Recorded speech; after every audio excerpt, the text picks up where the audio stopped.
కేసీఆర్ గారికి పితృ సమానులు వారికి శిరస్సు వంచి పాదాభివందనాలు చేస్తూ నేను హృదయపూర్వక కృతజ్ఞతాభివందనలు వారికి తెలియజేస్తా ఉన్నాను.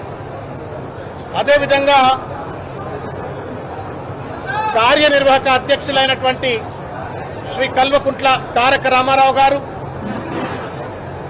మాజీ మంత్రివర్యులు శ్రీ హరీష్ రావు గారు, మాజీ రాజ్యసభ సభ్యులు శ్రీ సంతోష్ రావు గారు, కవితమ్మ గారు,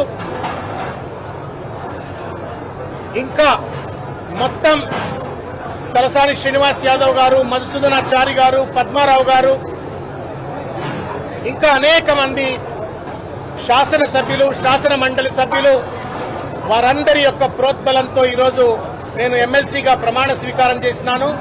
ఆ శాసనసభ్యులందరికీ, శాసన మండలి సభ్యులందరికీ, బీఆర్ఎస్ పార్టీ నాయకులకు అందరికీ కూడా పేరు పేరున నేను నమస్కారం తెలియజేస్తా ఉన్నాను. ఈరోజు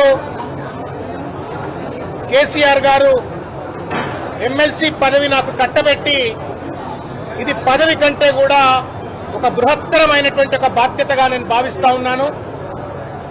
సాధికారికంగా పేద ప్రజల గొంతుగా, తెలంగాణ గొంతుకగా, బీఆర్ఎస్ పార్టీ గొంతుకగా శాసన మండలిలో పోరాడుతూనే ప్రజల హక్కుల కోసం ఇవాళ ఒక దుర్మార్గమైనటువంటి ఒక పరిపాలన అందిస్తున్నటువంటి ఒక శక్తులనన్నీ కూడా సాధికారికంగా చట్టసభల్లో ఎదుర్కొనేటువంటి ఒక సాధికారత ఇవాళ కేసీఆర్ గారు కల్పించినారు. మరొక్కసారి నేను వారికి కృతజ్ఞతలు తెలియజేస్తా ఉన్నాను. నేను తెలంగాణ సమాజానికి ఒక విజ్ఞప్తి చేస్తా ఉన్నాను. నా చివరి శ్వాస వరకు 18 సంవత్సరాలు దాదాపు నేను ఒక పూర్తి సమయ కార్యకర్త వలె నేను రాజకీయాల్లో పనిచేసినాను. పూర్తితో ఇంకా అస్తిత్వాన్ని కాపాడటానికి, ఆత్మగౌరవం కాపాడడానికి నా శాయశక్తులా కృషి చేస్తానని చెప్పని మీ అందరికీ కూడా నేను మీ అందరి ముందు నేను సవినయంగా మనవి చేసుకుంటా ఉన్నాను. మిత్రులారా, ఇవాళ ఒక కీలకమైనటువంటి ఒక దశలో ఈరోజు ఈ యొక్క పదవిని నాకు కేసీఆర్ గారు ఇచ్చినారు.